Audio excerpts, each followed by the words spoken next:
சிவகங்கையில் பிரபல ரவுடி வெட்டி கொலை செய்யப்பட்ட சம்பவம் பெரும் பரபரப்பை ஏற்படுத்தி இருக்கிறது. மேலும் விவரங்களை எமது செய்தியாளர் சுந்தர் வழங்கிட கேட்கலாம். சுந்தர், இந்த சம்பவத்தின் பின்னணி என்ன? முதற்கட்ட தகவலை பதிவு பண்ணுங்க. பிரபல ரவுடியான ஊர்காவலன் வீட்டுக்குள்ள புகுந்து மர்ம நபர்கள் வெட்டி கொலை செய்த சம்பவம் சிவகங்கை மாவட்டத்தில் பெரும் பரபரப்பை ஏற்படுத்தியிருக்கு. சிவகங்கை மாவட்டம் திருப்பாச்சேத்தி அருகே இருக்கிற மாத்தூர் கிராமத்தை சேர்ந்தான் பிரபல ரவுடி ஊர்காவலன்.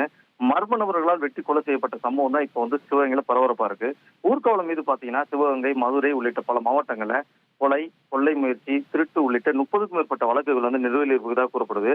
அவரோட சகோதரர் பிரசாந்த் கடந்த 2017ஆம் ஆண்டு பாத்தீங்கன்னா கொலை செய்யப்பட்ட சம்பவத்துக்கு பிறகு பழிவாங்கும் வகையில தான் 2021ல இருவரை கொலை செய்த வழக்கிலும் அவர் தொடர்புறாக இருந்தாக போலீஸ் தரப்புல தெரிவிச்சிருக்காங்க.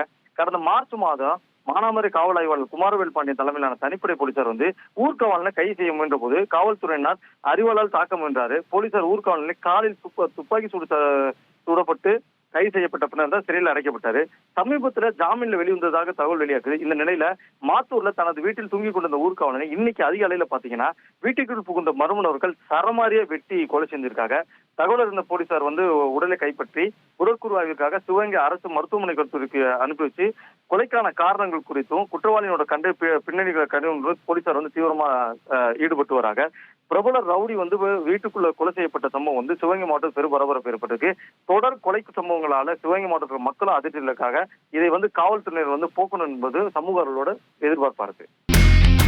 இனி செல்லும் இடமெல்லாம் செய்தி. தந்தை டிவியின் வாட்ஸ்அப் சேனலை ஃபாலோ பண்ணினா செல்ல இருக்கும் இடமெல்லாம் செய்தி. இதோ QR கோட் இப்பவே ஸ்கேன் பண்ணுங்க, ஃபாலோ பண்ணுங்க.